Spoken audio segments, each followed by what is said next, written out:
abutin daw yun hanggang ano, hanggang Lawag eh. Yung mga highway na expressway.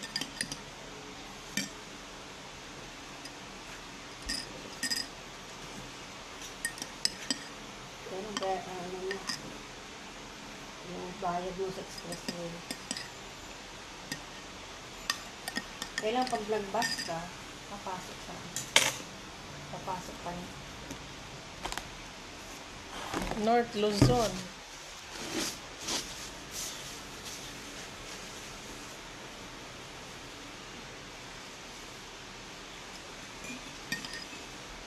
Hindi yata mag-schooling si Dana.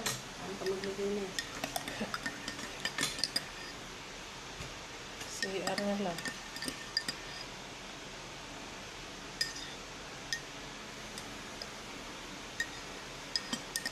Baba mo na kayo. Maglinis ako. Kasi ano mo na sila sa bilang kwarto.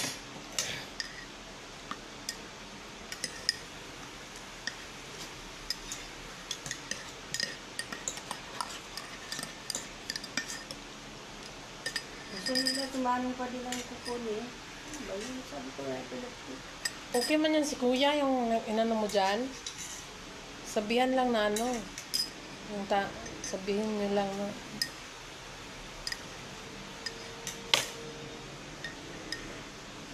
Kung may bayad ba papunta doon sa kapauwi niya.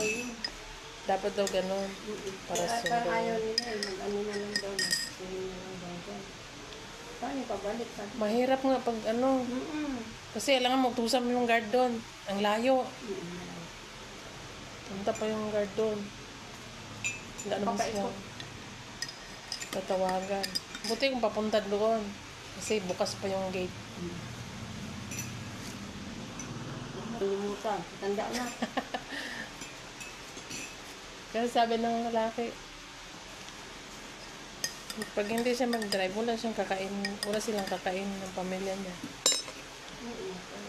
Delikado. At hindi siya nakainom at wala din pera.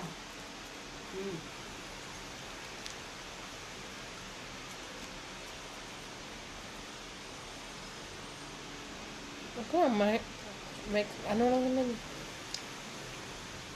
Ang gusto nila, parang, di ba, kasi may papunta. Wala na yun. Parang, sino ba ang pupunta doon? Di ba ako? Siyempre, magpapasundo ka eh. Oo, pupunta ko na mag-ano ko ng tricycle. Bale, dalawang bayad yun, hindi isa. May 30, 20. Makabawas sila ng 30 centimos. Pupunta pa ako doon.